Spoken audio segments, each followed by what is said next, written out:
Glória a Deus.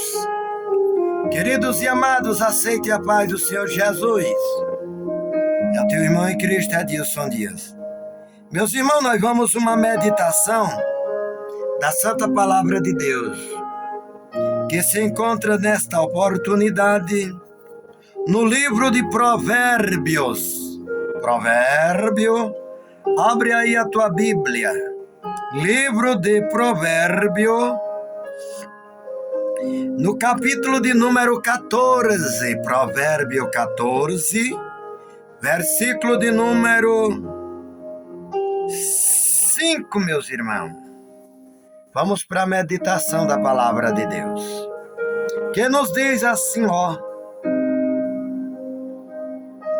a testemunha verdadeira não mente, mas a testemunha falsa, ela arranja muitas mentiras. Em outras Bíblias diz, ela se desboca em mentira.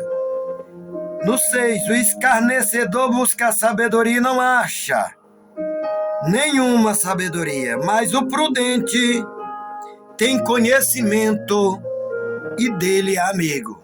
Em outras escritas diz que o conhecimento é fácil para quem é prudente. Meus irmãos, você ouviu aí duas referências: o escarnecedor, a testemunha falsa. A testemunha verdadeira e o prudente. São duas espécies de pessoas que Deus abomina: o escarnecedor, a testemunha falsa.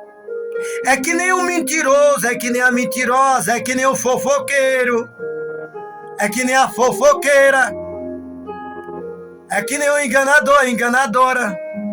Aí onde você mora tem gente fofoqueiro? Ou não é estranho, não. Por aqui também tem, por acolá também tem, em várias partes tem. Porque a Bíblia diz, meus irmãos, que Deus cria uma coisa em oposição à outra. Por exemplo, a Bíblia diz que Deus faz o bem, mas lá em Isaías também, a Bíblia diz que Deus cria o mal. Ou seja, para balancear as coisas, meus irmãos. Só que eu quero te dizer uma coisa, que o escarnecedor, o fofoqueiro, o mexeriqueiro, o linguarudo, o falso, o enganador, o inventor de mal, o insensato, que tudo está na mesma ideologia, esses Deus abomina.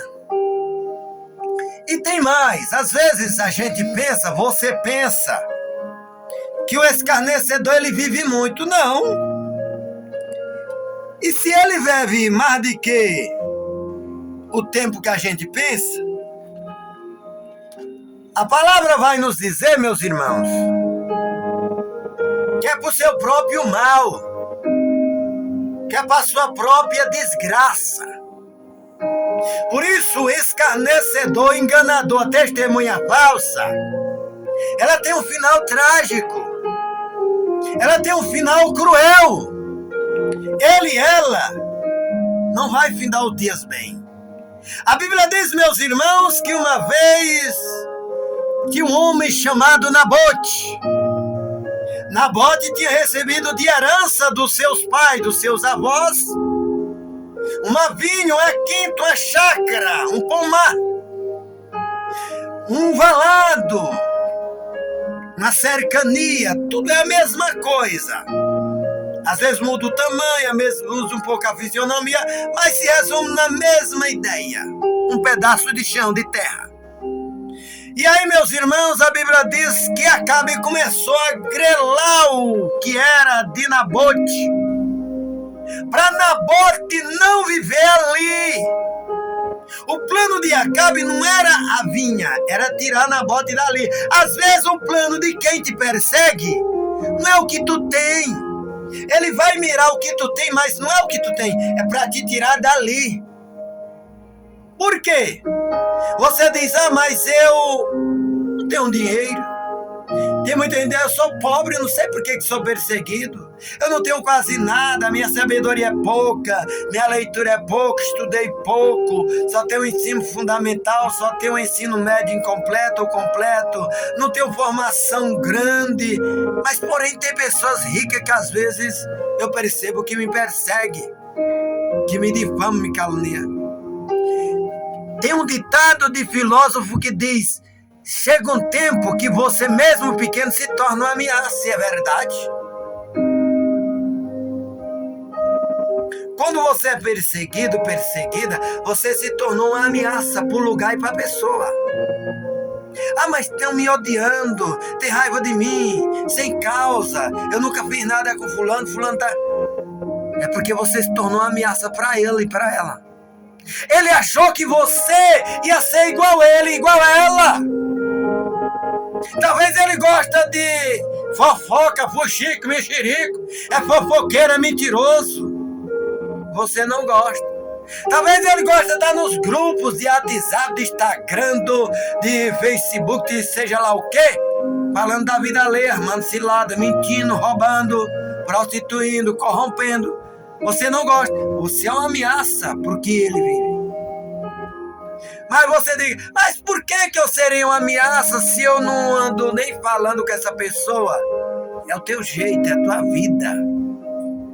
A Bíblia diz que Elias era um homem abençoado e bom. E a Bíblia diz, meus irmãos, que Elias só fazia o bem em Israel. A terra que tem um profeta é uma terra abençoada. Se na sua terra, se na sua casa, se na sua cidade, se na sua família, se no teu bairro, se no teu município, se na tua igreja, se no teu lugar de convívio, se no teu trabalho, se no teu colégio, se na tua escola tem profeta, ela é uma terra, um lugar abençoado.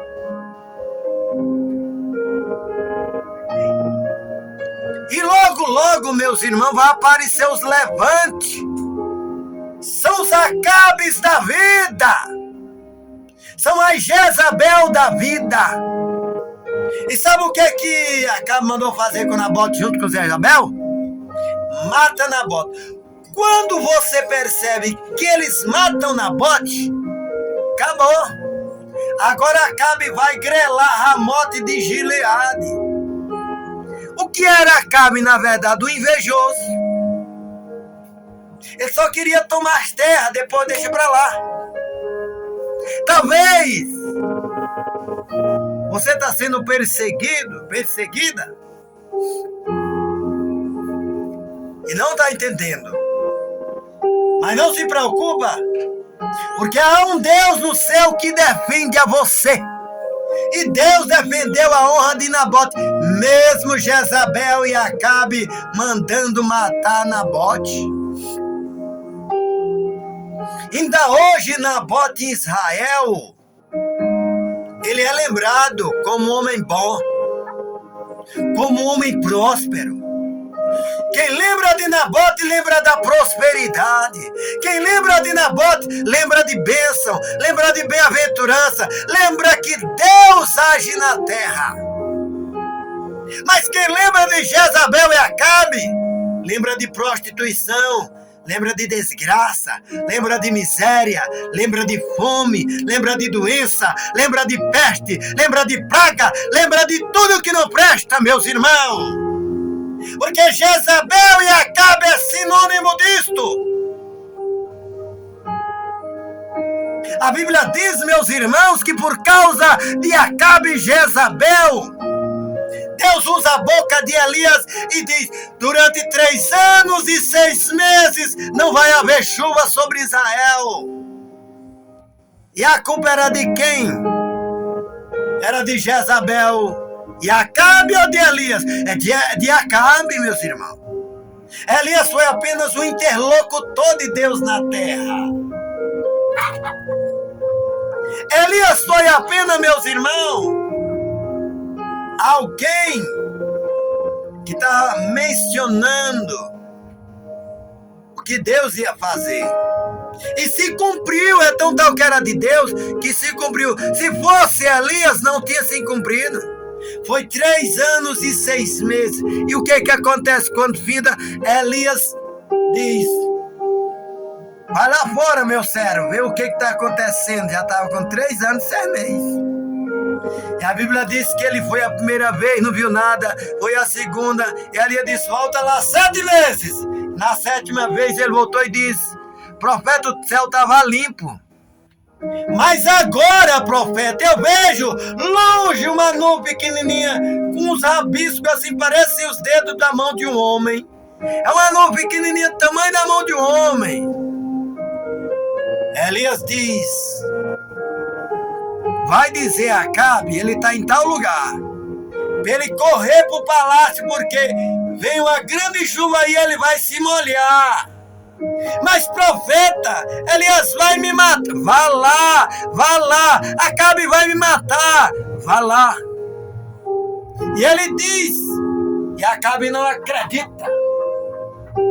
E a Bíblia diz que quando Acabe se ajeita, lá o mormaço bradou, relâmpago cortou e o trovão gritou. E a Bíblia diz, meus irmãos, que ele se molhou. O mal de Israel era Acabe. Quando um dia Deus tirou Acabe e Jezabel, você vai ver que Israel prospera. Então não te preocupa, segue em frente, faz o que sabe fazer, porque Deus é contigo. Mas irmão, estão fazendo de tudo para vetar as portas para mim. Estão fazendo de tudo para me impedir eu chegar.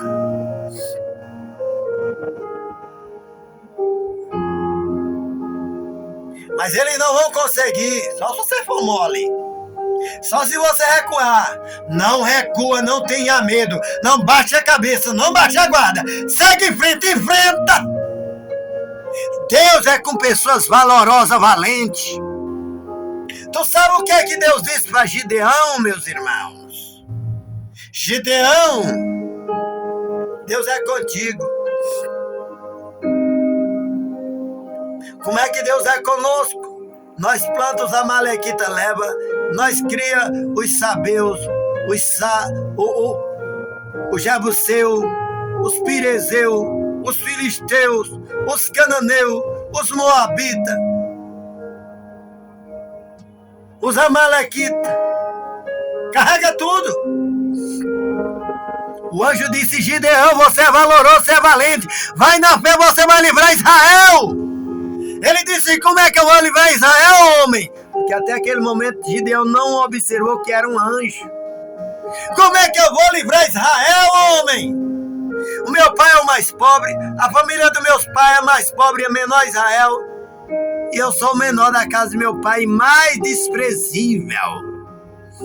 O anjo disse: você vai vencer e vai fazer Israel grande. Me dá um sinal, dou. Peraí. Foi lá, preparou os bolos, botou ali. O anjo derramou fogo, queimou. Pegou lá o cabrito, partiu. Bezerro, botou ali. O anjo foi lá e queimou. Botou fogo. Aí ele ficou já. Mas peraí. Pegou lá uma lã de algodão, enrolou assim. Talvez você tenha vivido que nem eu antigamente. A gente alcançou pessoas que faziam pavio de vela, pavio de candeeiro, né? Lamparina. Antigamente não tinha energia elétrica. A mamãe fazia, botava no fuso. O fuso era uma espécie de vara. Aqui perto da ponta dela era tipo uma lança. Assim, os 2 dedos da ponta da lança, ela tinha uma rodazinha, tipo um pneu. Um botão grande, sim. E aí naquele fuso você ia rodando ele para enrolar. Primeiro você pegava a lã e ia emendando uma da outra. E depois você pegava e botava ela no fuso, que era para poder enrolar e esticar. Aí depois você desenrolava, tornava a enrolar e esticando até fazer uma linha dura ou fazer tipo uma corda. que era para fazer o pavio da vela, do candeeiro, da lamparina, que era para chupar o óleo, o azeite. Aí você botava fogo e aquele azeite ficava o tempo, chupava o azeite dentro da vela, da lamparina, do candeeiro todo. E ele, peraí que eu vou fazer. Aí foi, pegou lá a lama, botou ali. Se essa lama aí ser seca e todo o chão molhado, eu sei que Deus é comigo. O chão amanheceu todo molhado. A lama estava sequinha. Peraí, se essa lama aí, na outra noite, se essa lama aí ser molhada e o chão todo seco, não era mais impossível ainda, irmão. Porque você bota aqui um pedaço de pano e aí o chão molhou todinho. Aí você diz, não, mas de repente uma ave passou aí e na hora que caiu a água, o orvalho, ela abriu as asas. Alguma coisa caiu em cima, depois o vento levou. Aí só a lã tá molhada e o restante da terra seca. Aí o mistério é maior, irmão. A Bíblia diz que ele pegou, espremeu, deu uma taça de água. A terra estava seca. Meus irmãos, vamos crer que Deus é maior. A tua batalha, a minha batalha, a tua vitória, a minha vitória, depende do poder de Deus e Ele está conosco. Fique na paz do Senhor Jesus e creia que o milagre já aconteceu para a glória de Deus. Em nome de Jesus, o nosso Salvador. Fique com Deus, meus irmãos. É uma meditação da palavra de Deus.